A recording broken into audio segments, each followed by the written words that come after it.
Por la señal de la Santa Cruz de nuestros enemigos, líbranos, Señor Dios nuestro. En el nombre del Padre, y del Hijo, y del Espíritu Santo. Amén.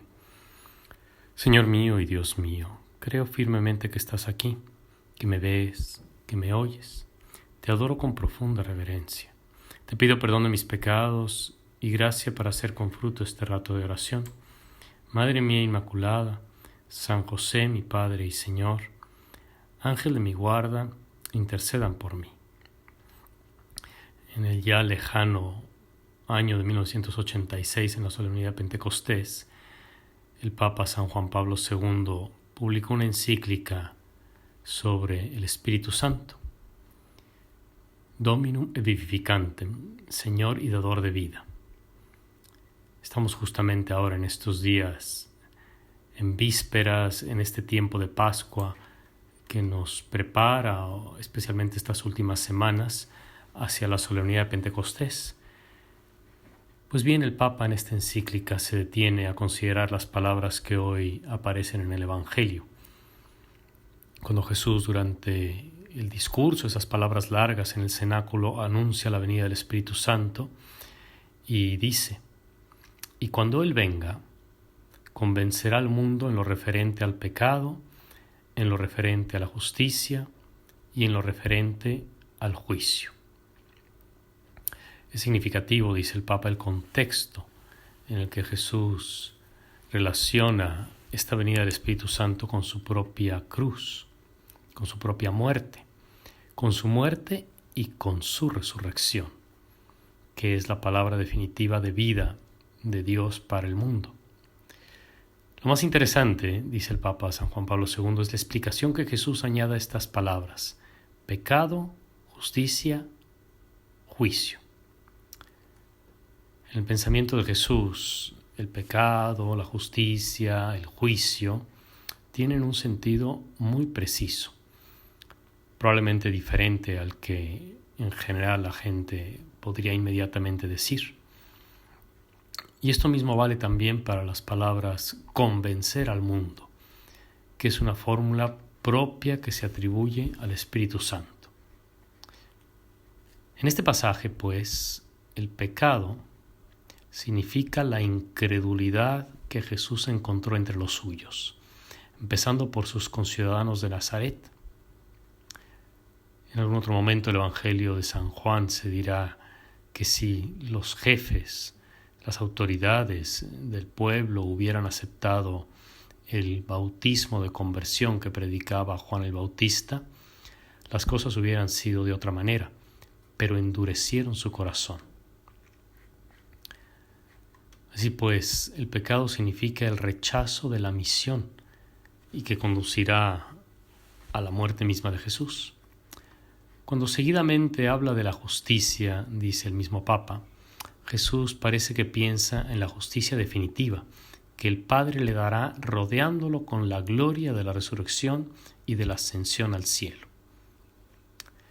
En este contexto del pecado y de la justicia, el juicio significa que el Espíritu de la verdad demostrará la culpa del mundo. ¿Cómo? Pues viendo la resurrección. El mundo se dará cuenta de que eso que había pensado, es decir, que Jesús era culpable y que había que matarlo, no es cierto. Se revela como algo falso. El verbo convencer, la palabra convencer que aparece aquí en el Evangelio, está referida al pecado y a la justicia y tiene como finalidad salvar el mundo, la salvación del mundo y la salvación de los hombres. Esta es precisamente la verdad que parece subrayada por la afirmación del juicio, que se refiere solo al príncipe de este mundo, es decir, a Satanás. El Evangelio es explícito en estas palabras. Cuando Jesús está instruyendo pues a sus discípulos en este contexto, en las palabras que hoy se leen en el Evangelio, él mismo explica, porque efectivamente en materia de pecado, en materia de justicia, en materia de juicio, en juicio porque el príncipe de este mundo ha sido ya juzgado. Así que nadie más ha sido juzgado todavía en este sentido. No se puede como adelantar un juicio global sobre el mundo.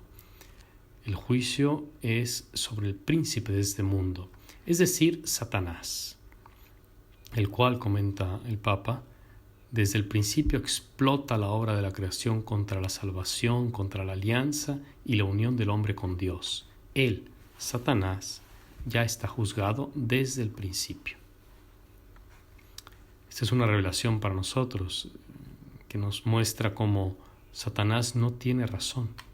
Satanás es el padre de la mentira y es homicida desde el principio. El juicio al que se refiere Jesús en el pasaje que hoy se predica cae directamente contra Satanás, el príncipe de este mundo. Si en cambio dirigimos la atención a las otras palabras que aparecen allí, nos fijamos en la misión del Espíritu Santo, que consiste en convencer al mundo en lo referente al pecado. Este convencer se refiere constantemente a la justicia, es decir, a la salvación definitiva en Dios, al cumplimiento del designio divino. Lo que Dios quiere, lo que Jesucristo quiere, lo que el Espíritu Santo hace, es querer convencer al mundo de que Dios quiere la salvación de los hombres. Y es como si el mundo no se dejase convencer de esta justicia. La justicia de Dios es decir, la justicia de Dios es la salvación definitiva en Dios. Tiene como centro a Cristo crucificado y glorificado. El mundo no ha sido todavía juzgado en el sentido de Satanás condenado, pero el Espíritu Santo quiere convencer al mundo de que la salvación está al alcance. El Espíritu Santo, al mostrar en el marco de la cruz de Cristo el pecado en la economía de la salvación, hace comprender que su misión es la de convencer. Convencer que el pecado no lleva a ningún lado, que el odio a Dios no lleva a ningún lado, que el olvido de Dios es fracaso. Convencer al mundo de que todo eso que llamamos pecado no triunfará, no tiene éxito, no va a ningún lado. Cristo no vino al mundo solo para juzgarlo y condenarlo, sino para salvarlo. Él vino para salvarlo. El pecado, pues, la justicia, el juicio en este contexto están relacionados con la obra del Espíritu Santo.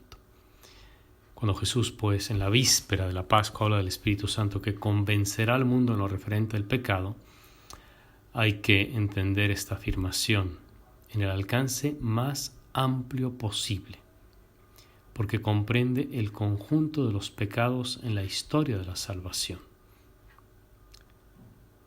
La acción del Espíritu Santo no se limitó al día de Pentecostés, sino que se prolonga en este tiempo que llamamos el tiempo de la Iglesia, el tiempo que falta hasta la segunda y gloriosa venida de nuestro Señor Jesucristo.